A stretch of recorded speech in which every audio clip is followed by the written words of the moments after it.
একজন মানুষের গলায় 30-40 টাকা দামের রশি তখনই ঝোলে যখন কষ্টগুলো রাখার জায়গা থাকে না।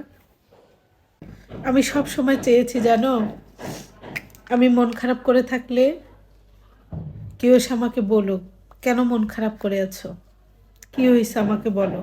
আমি চেয়েছি আমি কষ্ট পেলে, আমি যখন ভরসা হারিয়ে ফেলে কেউ এসে আমাকে বলুক, কষ্ট পেও না, আমি আছি তোমার পাশে, কিসের এত তোমার টেনশন। আমি চেয়েছি আমাকে কেউ বুকে জড়িয়ে ধরে বলুক, আমি তোমাকে অনেক ভালোবাসি।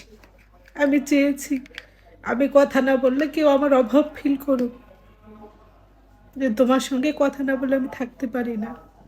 আমার এই ছোট ছোট চাওয়াগুলো না অনেকের কাছে অনেক বেশি, যেটা দেওয়ার অযোগ্য। আমি কথা না বললেও তার কিছু আসে যায় না, আমার মন খারাপও তার কিছু আসে যায় না, কিন্তু সে ভালো। বাট আমাকে বোঝে না সত্যিকার অর্থে। কি জানো, পায়ের নিচের মাটি অনেক নড়বড়া, যেখানে স্থায়ী করার মতো না। জন্মের পর থেকে কপাল পোড়া তো, ওই মানুষকে কেউ মূল্য দিতে চায় না। আমি খুব সাধারণ একটা মানুষ, আমি যতই রাগ করে থাকি না কেন, কেউ যদি এসে কথা বলে আমি সব ভুলে যাই। অনেক বড় বড় অন্যায় আমি মাফ করে দিই। বাট আমি কিছু চাই, এটা কেউ চায় না। এগুলো ভাবতে ভাবতে জানো, এই বয়সে দুনিয়া রোগের অংশীদার আমি।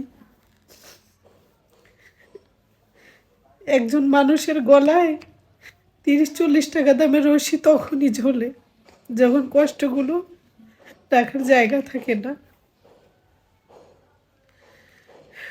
অনেক আগে আমি এই পথটা বেছে নিতাম, শুধু আমার 2টা বাচ্চা।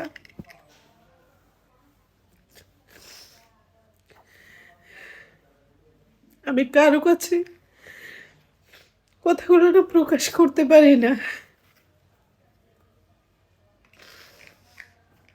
কারো কাছে না প্রকাশ করতে পারি না। মানুষ ছি বলে, কারো প্রতি কোনো অভিযোগ নাই। একরাশ দুঃখ আমার প্রতি, আমার আমার অনেক অভিযোগ আমার নিজের প্রতি। আমার ভাগ্যটা এমন না হলেও পারতো, আমার এমন ফ্যামিলিতে জন্ম না হলেও পারতো, আমি পৃথিবীতে বেঁচে না থাকলেও হতো। অনেক অভিযোগ, কারো প্রতি আমার অভিযোগ নেই, আমার প্রতি আমার অভিযোগ। আমি ভালো হতে পারিনি, ভালো মানুষ, ভালো মা, ভালো স্ত্রী, ভালো সন্তান। আমি ব্যর্থ একজন মানুষ, দিন শেষে আমার ব্যর্থ। আর এই ব্যর্থতা আমাকে কুড়িয়ে কুড়িয়ে খায়।